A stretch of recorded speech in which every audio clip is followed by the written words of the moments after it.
സുവിശേഷവൽക്കരണം എന്നും ഒരു സാഹസ പ്രവൃത്തിയായിരുന്നു. സ്വന്തം സുഖങ്ങളും സുരക്ഷിതത്വവും ഒക്കെ ഉപേക്ഷിച്ച് അജ്ഞാതമായ ഇടങ്ങളിലേക്ക് ധീരതയോടെ മിഷണറിമാർ കടന്നു ചെന്നതിൻ്റെ ഫലമായിട്ടാണ് ഈ ലോകത്തിൽ ഭൂരിപക്ഷം ഇടങ്ങളിലും സുവിശേഷം എത്തിയത്. കാടും മേടും മരുഭൂമികളും കടന്ന് സുവിശേഷം എത്തിച്ചതിൻ്റെ നിരവധിയായ സാക്ഷ്യങ്ങൾ ചരിത്രത്തിൽ രേഖപ്പെടുത്തിയിട്ടുണ്ട്. അത്തരത്തിലുള്ള സംഭവങ്ങളെയെല്ലാം നിഷ്പ്രഭമാക്കുന്ന ഒരു സുവിശേഷവൽക്കരണത്തിൻ്റെ സംഭവ കഥയാണ് ഇവിടെ പറയാൻ പോകുന്നത്. ഒരു കാടും കടക്കാതെ, ഒരു മരുഭൂമിയും താണ്ടാതെ, ഒരു തദ്ദേശീയ ഭാഷയും പഠിക്കാതെ ഒരു ജനവിഭാഗം മുഴുവൻ ക്രിസ്തുവിനെ അറിഞ്ഞ സുവിശേഷം സവിശേഷമായി ഒരു ഭൂപ്രദേശത്തിലെത്തിയ സംഭവമാണ് അത്. ന്യൂ മെക്സിക്കോയ്ക്കും ടെക്സസിനും ഇടയിലുള്ള പര്യവേക്ഷണം നടക്കാത്ത ഒരു സ്ഥലം.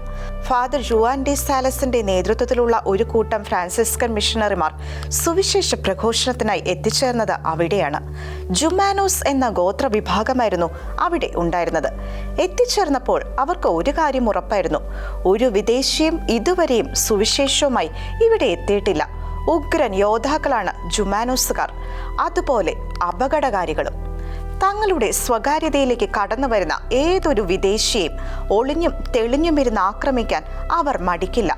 അതുകൊണ്ട് ജീവൻ പണയം വെച്ചാണ് ഇവിടെ എത്തിയിരിക്കുന്നത്. എപ്പോൾ വേണമെങ്കിലും വധിക്കപ്പെടാമെന്ന ആശങ്കയാൽ മിഷണറിമാർ ഇടയ്ക്കിടെ കുരിശ് ചുംബിക്കുന്നുണ്ടായിരുന്നു. എന്നാൽ ആ മിഷണറിമാരെ അത്ഭുതപ്പെടുത്തിയ കാര്യമാണ് അവിടെ സംഭവിച്ചത്. മിഷണറിമാരെ കണ്ടതേ ജുമാനോസ് ഗോത്രത്തിലെ ആളുകൾ കുരിശടയാളം വരച്ചു. പിതാവിൻ്റെയും പുത്രൻ്റെയും പരിശുദ്ധാത്മാവിൻ്റെയും നാമത്തിൽ ആമേൻ. മിഷണറിമാർ ഞെട്ടി.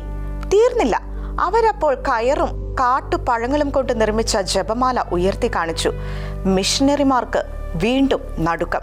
ഇതൊക്കെ എങ്ങനെ സംഭവിച്ചു? ആരാണ് ഇവിടെ എത്തി ഇവരോട് ഈശോയെക്കുറിച്ചും മാതാവിനെക്കുറിച്ചുമൊക്കെ പറഞ്ഞത്? തങ്ങളെ പ്രതീക്ഷിച്ചെന്നോണം ഇവർ കാത്തിരിക്കുന്നത് എന്തിന്? മിഷണറിമാർ പരസ്പരം മുഖത്തോട് മുഖം നോക്കി.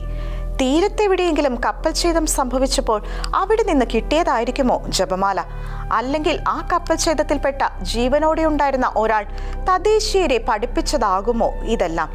തങ്ങളുടെ സംശയം അവർ അവരോട് ചോദിച്ചപ്പോൾ കിട്ടിയ മറുപടി ഇതായിരുന്നു: ആകാശത്ത് നിന്ന് വരുന്ന നീല വസ്ത്രം ധരിച്ച സ്ത്രീയാണ് ഞങ്ങൾക്ക് ഇതെല്ലാം പറഞ്ഞു തന്നത്. ഏതെങ്കിലും പുരുഷന്മാരായ മിഷണറിമാരെ കുറിച്ചുള്ള മറുപടിയായിരിക്കും കിട്ടുക എന്നോർത്തിരിക്കുമ്പോൾ അതിന് വിരുദ്ധമായി കിട്ടിയ ഈ മറുപടി മിഷണറിമാരെ അക്ഷരാർത്ഥത്തിൽ ഞെട്ടിച്ചു കളഞ്ഞു. അപ്പോൾ അവർ പറഞ്ഞു തുടങ്ങി: കുറെ കാലങ്ങളായി ആകാശത്തിന്റെ നിറത്തിലുള്ള മേലങ്കയിൽ പൊതിഞ്ഞ ചെറുപ്പക്കാരിയായ ഒരു സുന്ദരിയായ സ്ത്രീ ഞങ്ങൾക്ക് പതിവായി പ്രത്യക്ഷപ്പെടാറുള്ളതിനെ കുറിച്ച്, സൗമ്യവും സുന്ദരവുമായ അവളുടെ ശബ്ദത്തെക്കുറിച്ച്. അവൾ സംസാരിച്ചത് തങ്ങളുടെ ഭാഷയായ ടാനോവനിൽ ആയിരുന്നുവെന്ന്. എല്ലാ മനുഷ്യരെയും രക്ഷിക്കാനായി തൻ്റെ പുത്രനെ തന്നെ ലോകത്തിലേക്ക് അയച്ച ദൈവത്തെക്കുറിച്ചും അവിടുത്തെ അനന്തമായ സ്നേഹത്തെയും കാരുണ്യത്തെക്കുറിച്ചും, അവിടുത്തെ സ്നേഹം അറിയാനും കാരുണ്യം അനുഭവിക്കാനും സ്വന്തം പാപങ്ങളെ പ്രതി പശ്ചാത്തപിക്കേണ്ടതിനെ കുറിച്ചുമാണ് നീലവസ്ത്രക്കാരി തങ്ങളോട് പറഞ്ഞതെന്നും അവരറിയിച്ചു. അവസാനം അവൾ പറഞ്ഞത് ഇതായിരുന്നു അത്രേ: നിങ്ങളെ തേടി അരയിൽ കയർ കെട്ടിയ തവിട്ട് നിറത്തിലുള്ള വസ്ത്രം ധരിച്ച ആളുകൾ വരും. അവരുടെ കയ്യിൽ ആത്മാവിനെ കഴുകാനുള്ള വെള്ളമുണ്ടായിരിക്കും. അവരെ നിങ്ങൾ സ്വാഗതം ചെയ്യണം. അവരുടെ വാക്കുകൾ നിങ്ങൾ ശ്രവിക്കണം.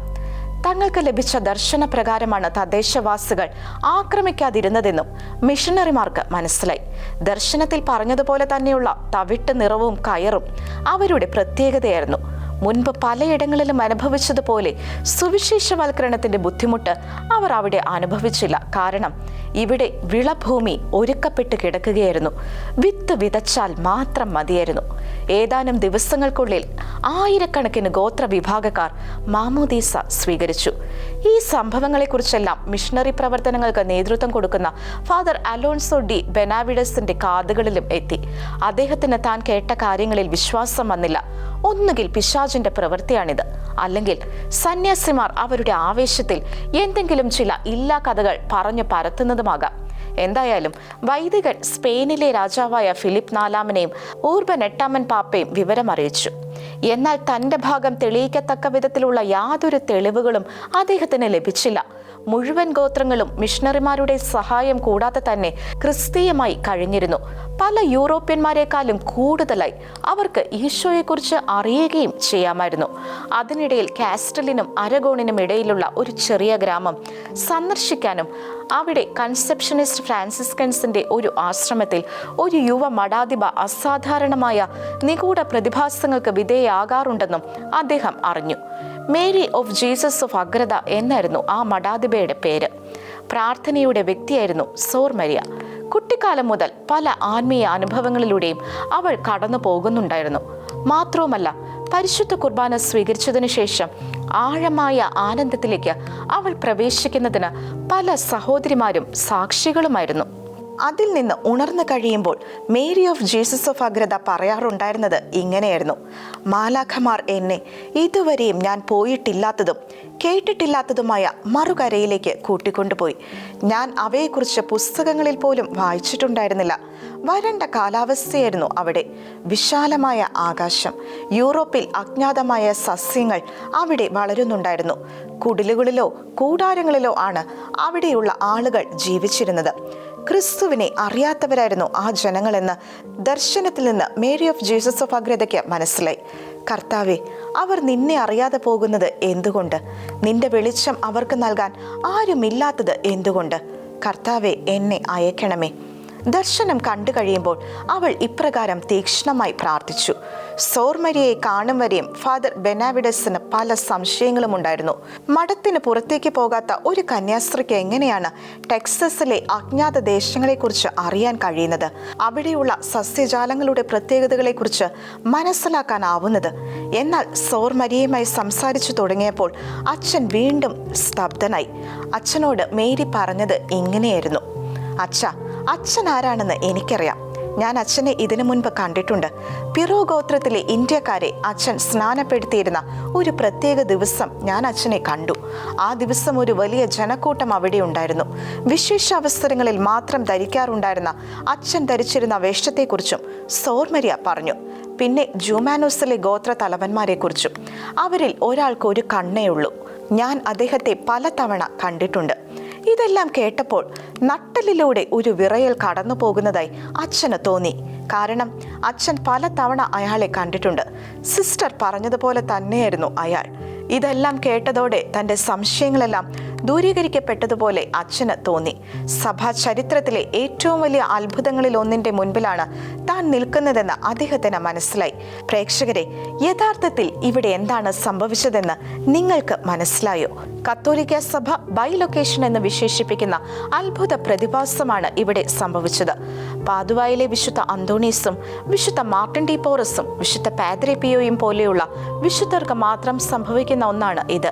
ശരീരം സ്ഥിതി ചെയ്യുന്ന സ്ഥലത്ത് നിന്ന് വ്യത്യസ്തമായ ഒരു സ്ഥലത്ത് പ്രത്യക്ഷപ്പെടുകയും അവിടെ സംസാരിക്കാനും പ്രവർത്തിക്കാനും പഠിപ്പിക്കാനും കഴിയുകയും ചെയ്യുന്ന ഒരു അവസ്ഥയാണ് ബൈലൊക്കേഷൻ. അവരെ കണ്ടുമുട്ടുന്നവർക്ക് അവരെ മാംസവും രക്തവുമുള്ള ഒരു വ്യക്തിയായി മാത്രമേ കാണാനാകൂ. നീല വസ്ത്രം ധരിച്ച് ആ ഗോത്ര വിഭാഗക്കാർക്ക് പ്രത്യക്ഷപ്പെട്ടതും അവർക്ക് മാനസാന്തരത്തെക്കുറിച്ച് പറഞ്ഞു കൊടുത്തതും സോർ മരിയയായിരുന്നു. ഇപ്രകാരം 1620-നും 1631-നും ഇടയിൽ 500-ലധികം തവണ താൻ ആത്മീയ യാത്രകൾ നടത്തിയതായി സോർ മരിയ വിശദീകരിച്ചു. എന്തുകൊണ്ടാണ് ഇങ്ങനെയൊക്കെ സംഭവിക്കുന്നത്? ദൈവം ആത്മാക്കളെ രക്ഷിക്കാൻ ആഗ്രഹിക്കുന്നു. മിഷണറിമാർ കുറവാണെങ്കിലും പാപികളെ രക്ഷിക്കാൻ ദൈവം നേരിട്ട് ഇടപെടുന്നു. സമുദ്രത്തിന്റെ മറുകരയിൽ സ്വന്തം ജീവനേക്കാൾ ആത്മാക്കളുടെ രക്ഷ ആഗ്രഹിച്ച ഒരു സ്ത്രീ സോർ മരിയ ഉണ്ടായിരുന്നതിനാൽ, അവൾ ആത്മാക്കളെ പ്രതി പ്രാർത്ഥിച്ചിരുന്നതിനാൽ, അവളുടെ പ്രാർത്ഥനയെ പ്രതി ദൈവം അത്ഭുതം പ്രവർത്തിക്കാൻ തയ്യാറായി. അങ്ങനെ ബൈലൊക്കേഷനിലൂടെ ദൈവം അവളെ അവർക്കിടയിലെത്തിച്ച് സുവിശേഷവൽക്കരണത്തിനുള്ള വഴിയൊരുക്കി. മിഷണറിമാർ ജുമാനോകൾക്കിടയിൽ എത്തുകയും അവർ മാമോദിസ സ്വീകരിക്കുകയും ചെയ്തു എന്നറിഞ്ഞപ്പോൾ മുതൽ സോർ മരിയയുടെ ബൈലൊക്കേഷനുകൾ അവസാനിച്ചു. അതോടെ അവളുടെ ദൗത്യം പൂർത്തിയായി എന്നാണ് കരുതേണ്ടത്. കാരണം സ്നാപക യോഹന്നാനെ പോലെ വഴിയൊരുക്കാൻ മാത്രം വന്നവളായിരുന്നു അവൾ.